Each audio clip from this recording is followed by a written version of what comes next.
Lawmakers and Governor Walz are creating goals and crafting proposals to direct Minnesota's energy future. Gerard Reid is a founding partner of London-based Alexa Capital and a leading authority in energy investments. He's here this week to offer his perspective to lawmakers, and he joins me now in the studio. Welcome. Nice to be here. I watched your presentation at the Berlin Eco Summit from last May. You draw a parallel between the energy transformation that occurred at the turn of the 20th century to some of the transformation that's happening now as we've moved into the 21st century. Can you describe that quickly? Well, if you go back to the beginning of the 20th century, what we actually had was three revolutions. We had electrification of the world. The second thing we had was the internal combustion engine, and we also had oil. And I believe we're in a similar moment today. And if we go back 20th century, in Europe and North America, what we do is we created some of the global giants that still exist today. So this is GE, this is companies like Bosch, Ford, Daimler, that have lasted for 120 years. And I think the wealth of the Western world was built on this energy and mobility revolution. I think we're going through the same moment now. And what we're doing now is actually we're moving towards the electrification of transport and the renewabilization of electricity. That's the changes that we're going through now. In your work, you offer financial advice to clients and organizations in energy, technology, mobility, and infrastructure. What do you see as the biggest challenges facing a state government like Minnesota's? Well, it's the past. And the past, what I mean by the past is that we've led transport and energy for 100 years. And now what I think is happening is that we have a revolution going on. And in revolutions, people die, companies die, and change takes place. And that's not easy to actually go through as a regulator or a politician.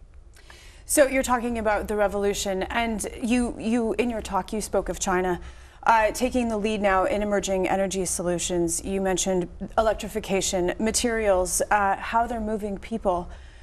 But they are an emerging global economy, and you kind of said this, here in the United States and Europe, we are more established. So should we keep up? Can we keep up? Should we be following China's lead? We've no choice. So where I come from in Europe, I mean, our biggest industry is automobiles. So what if we produce all the automobiles in China? What if all the technology that goes into that is produced in China? Well, that's going to have a very big impact on the economies of Central Europe. So I think this is very important that we catch up. But that's also another thing to look at it is it's an opportunity. I mean, our economies need to grow. So if you look at this and you say, actually, transport's going to electrify, we're going to move towards services in and around transport. Yeah, great. Let's go for it and make some money along the way. This is huge change that you're talking about, though, and people tend to be afraid of change. What do you say to those that really want things to stay as they are? Things never stay as they are. I mean, that's the reality. If we all get older, and the world's going to be a completely different place in 10 years than it is today. And I think the big change that we have right now is artificial intelligence. Artificial intelligence, I think, is as big as electricity was 100 years ago. And that's profound. And we have to understand what impact that technology is going to have. We need to prepare for it. Climate change comes into this argument on political levels and scientific levels.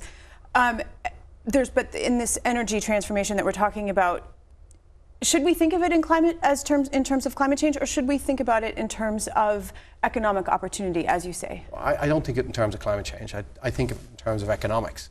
And you have to think in terms of economics because we need to make money out of what's going on, right? That's the way our economies work. And I think the byproduct of, say, for example, putting solar panels on your roof and actually renewabilizing and also electrifying is that it's also good for the environment. But I think they have to go together. If you just sort of focus on climate change and environment, you're just going to have resistance all the time. But if people can make money out of this, then it's much easier.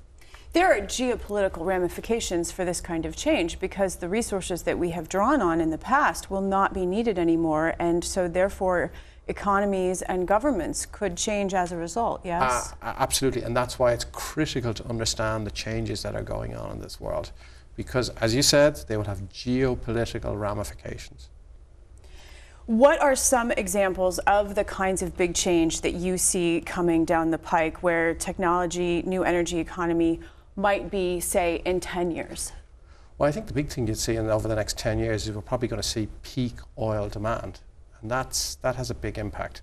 So if you see peak oil demand, that has an impact in terms of investments in the oil industry and stuff like that. And I think the other thing you're going to see is, well, you have peak oil demand, well, what's going to happen? Well, as we electrify the automobile, when you think of what materials go into say, a battery, well, it's lithium, it's cobalt, it's nickel. And they're produced in different countries than where the oil is.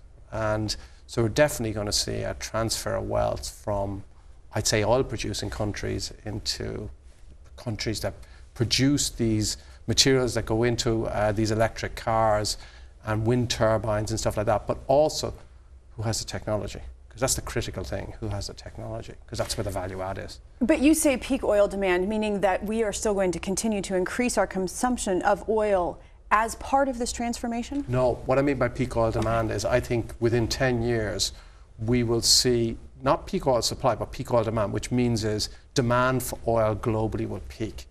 Oh, I see. And what I mean by that is that what you're going to do as you electrify the automobile, then what happens is, and by the way, not just electrify the automobile, what you do, you go into car sharing and stuff like that, then what actually ends up happening is that we're not buying as much oil as we did before. And that has very big ramifications. And so then that continued transformation. Mr. Reid, what a fascinating topic. Thank you so much for your time today. Thank you.